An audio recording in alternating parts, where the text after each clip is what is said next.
আসসালামু আলাইকুম গাইস, কেমন আছেন আপনারা সবাই? আশা করি ভালো আছেন। তো আজকে কিছু কথা বলতে চাইতেছি, আপনাদের সাথে শেয়ার করতে চাইতেছি। মনের মধ্যে আসলে অনেক বড় কষ্ট, আসলে একা কষ্ট নিয়ে বাঁচা যায় না। তো আপনাদের সাথে কিছু শেয়ার করতে চাইতেছি। তো কথাটা হচ্ছে, আমি কি কারো কোনো ক্ষতি করেছি ভাই?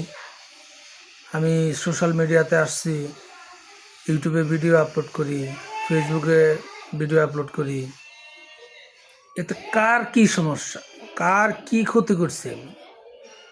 ফেসবুকে আমি কি পাইলাম না পাইলাম এটা আমার ব্যাপার, ইউটিউবে আমার কি দিল না দিল এটা আমার ব্যাপার। আমি সোশ্যাল মিডিয়াতে কেন আসছি, কি কারণে আসছি, মানে এটা নিয়ে মানুষের এত কৌতূহল কেন? এত কৌতূহল কেন ভাই? আপনি নিজে নিয়ে ভাবেন না। আমি তো কারো কোনো কিছু ক্ষতি করি নাই, তাহলে আমার নিয়ে কেন এত ধরনের মন্তব্য? হ্যাঁ, আচ্ছা ভাই, আমি এই পর্যন্ত কোন ধরনের ভিডিওগুলো করতেছি, কি বানাইতেছি, কি করতেছি? এখানে কোনো খারাপ কিছু করতেছি? এখানে কোনো অশ্লীলতার কোনো কিছু করতেছি? মানে কোন যুক্তিতে, কেন মানে মানুষে আমার এরকম ধরনের কথাগুলো বলে? তো ভাই আসলে ভালো কিছু করতে গেলে মানুষে সবসময় বাধা দেয়। আর যদি খারাপ কিছু করতাম তাহলে কিন্তু কেউ বাধা দিত না, তাহলে সবাই আরও উৎসাহ দিত। তো এই জন্য আমি তো কোনো খারাপ কাজে নাই, কোনো কিছুতে নাই। আমি চাকরি করি, ছোটোখাটো একটা চাকরি করি, আর ইউটিউবে ফেসবুকে ভিডিও বানাই। কি ভিডিও বানাই? এই আমি প্রতিদিন যা করতেছি আমার লাইফ স্টাইল নিয়ে, এগুলোই ভিডিও বানাইতেছি। হ্যাঁ, তো এর জন্য মনে করেন যে মানুষের কত ধরনের কত মন্তব্য, ওরে মন্তব্য মন্তব্য শেষ নাই। আত্মীয় স্বজন, বন্ধু বান্ধব, আর অডিয়েন্সরা তো আছেই। আচ্ছা যাই হোক, অডিয়েন্সরা আমারে বলবে, এটা ঠিক আছে, কিন্তু নিজেদের মানুষ, বন্ধু বান্ধব, এরা যদি কোনো ধরনের কোনো কটু কথা বলে, তাহলে কিন্তু আসলে ব্যাপারটা খারাপ লাগে। হ্যাঁ, তো যাই হোক, আসলে কাজ করতে আইছি ফেসবুকে, ইউটিউবে।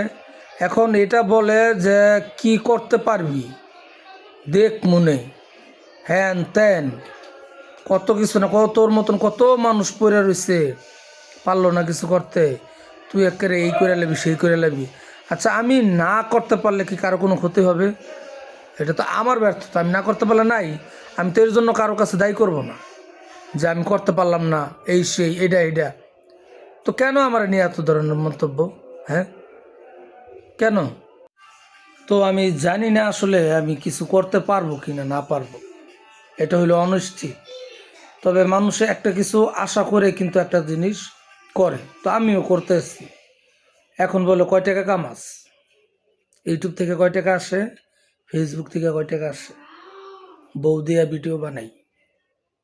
আচ্ছা ভাই, ইউটিউব থেকে কয় টাকা আসে, ফেসবুক থেকে কয় টাকা আসে, মানে এই কথাগুলা না বললে কি হয় না?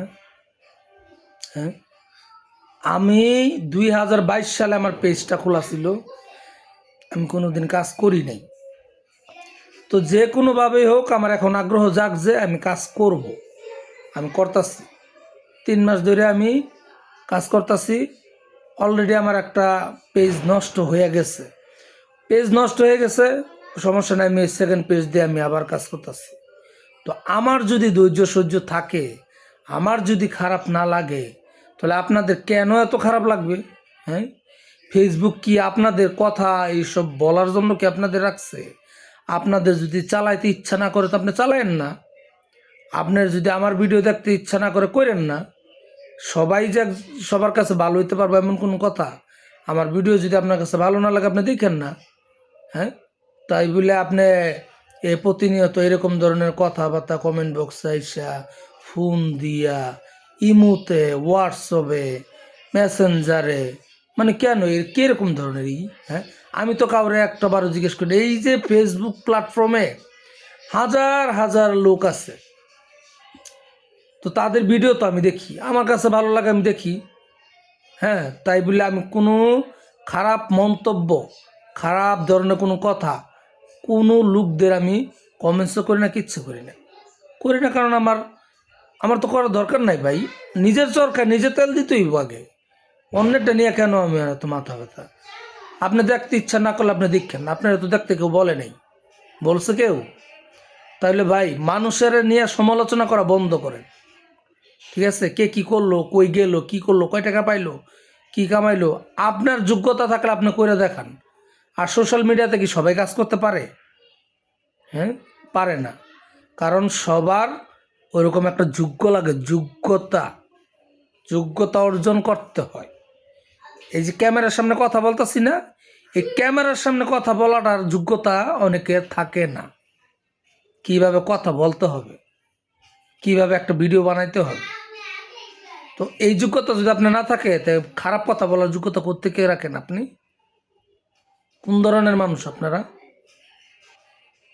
তো যাই হোক, আজকে কথাগুলো বললাম, যে বা যারা আমার ভিডিও দেখা এরকম ধরনের মন্তব্য করেন, হোক আত্মীয়, হোক স্বজন, বন্ধু বান্ধব, যেই হোক, আমার এই ভিডিওগুলো দেখা আশা করি সতর্ক হয়ে যাবেন।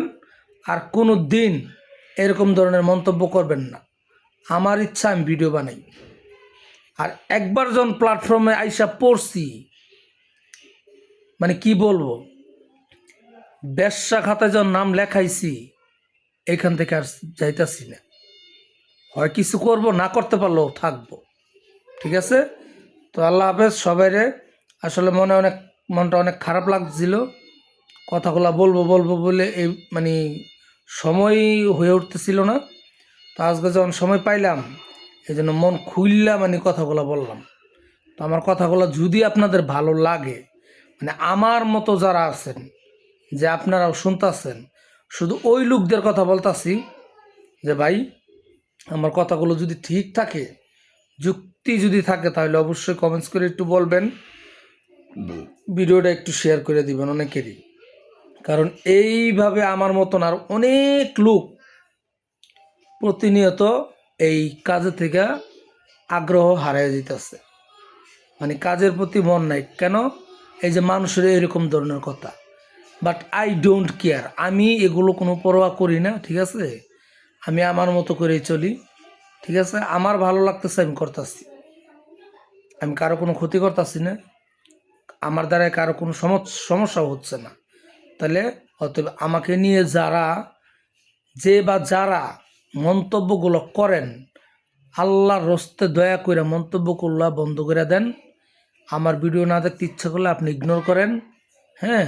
প্রয়োজনে আমারটা একবার ব্লক করে দেন, যাতে আমার ভিডিও আপনার সামনে না যায়। আর ফেসবুকের আমি টাকা দিয়ে খাওয়াই রাখি নাই যে আমার ভিডিওটা খালি বারবার আপনার সামনে নিবে, ঠিক আছে? এটা ফেসবুক অ্যালগোরির ইচ্ছা, যার যেখানে দেখানোর উচিত ঠিক ওইভাবেই দেখায়। তা আপনার ভালো না লাগলে আপনি দেখবেন না। আশা করি কথাগুলো বুঝতে পারছেন। তো সবাইকে ঈদ মোবারক, ঈদের অগ্রিম শুভেচ্ছা জানিয়ে আজকের মতন এখানে শেষ করছি। আমার ফলোয়ার যারা আছেন, আমার যারা দেখেন, তো তারা তো অবশ্যই দেখবেন, তাদের কাছে আমি আসলে ঋণী। কারণ ওনারা আমার ভিডিও দেখে দেখে আমি ভিডিও বানাই, আর ভালো লাগে। সবাই তো খারাপ না, তো এর মাঝে কিছু খারাপ থাকবে, কিন্তু ওই যে অতিরিক্ত খারাপ যারা, তাদের জন্য আমার এই কথাগুলো বললাম, ঠিক আছে? তো আল্লাহ হাফেজ, সবাই ভালো থাকবেন, ঈদ মোবারক।